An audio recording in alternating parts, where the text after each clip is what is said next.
This is me. I'm Lisa Delmonico. What is the Tower of London? I was born and raised in the Mount Pleasant section of Providence. I'm pretty well educated, and what is Independence Hall? Somewhat hardworking. So how come I'm still struggling to make ends meet?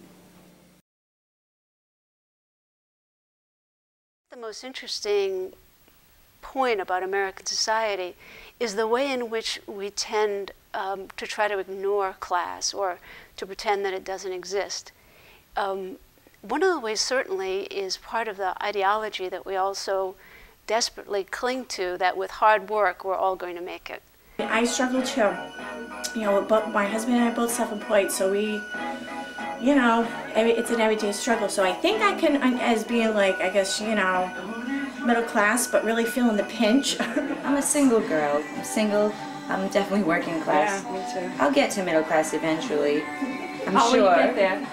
By working really, really hard. And I think this is true for some working class students as well. This idea that what you need to learn in school is so different sometimes than what it is you need to learn to survive, in your own social class, and never the twain shall meet. They make assumptions about like how educated I am, or how, I just feel like I'm probably better educated than a lot of the customers in the store, even though they have more money. That doesn't seem to be something they can comprehend, though, that I might be smarter than them or better educated than them. Because they have more money, they just assume that they're better. Certainly there's a lot of social markers, and one of the most significant ones is the accent.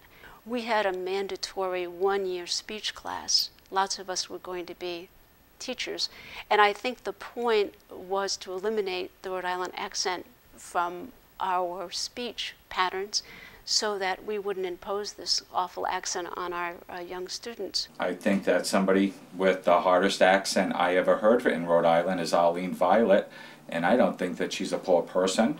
I think she's smart and gracious and a help to the city and the state wherever she works.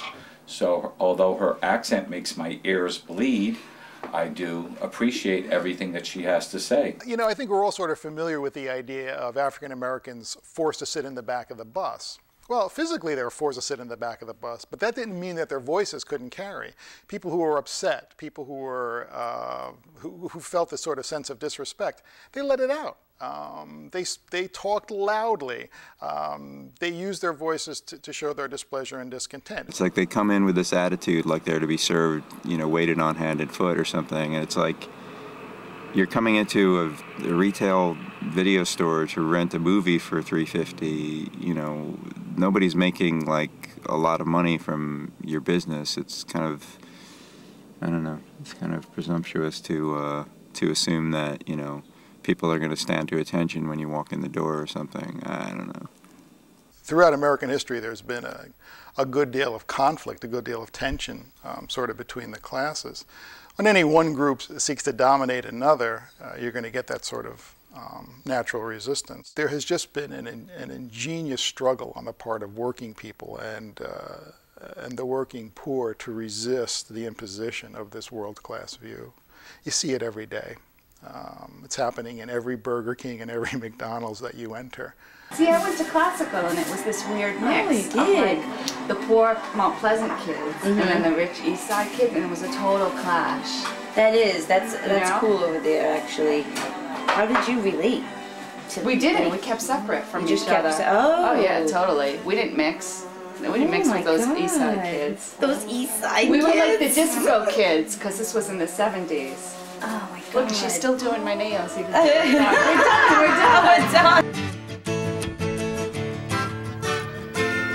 I didn't have notes either. It was my Christmas list. What's the question? 25 years of schooling and 14 million books I read in preparation, and then get it down to 25 seconds. Yeah. Everybody's in it for their own gain. You can't please them all. There's always somebody calling you down. I do my best and I do. All right, thank you, sweetie. Oh, you're welcome, bunny.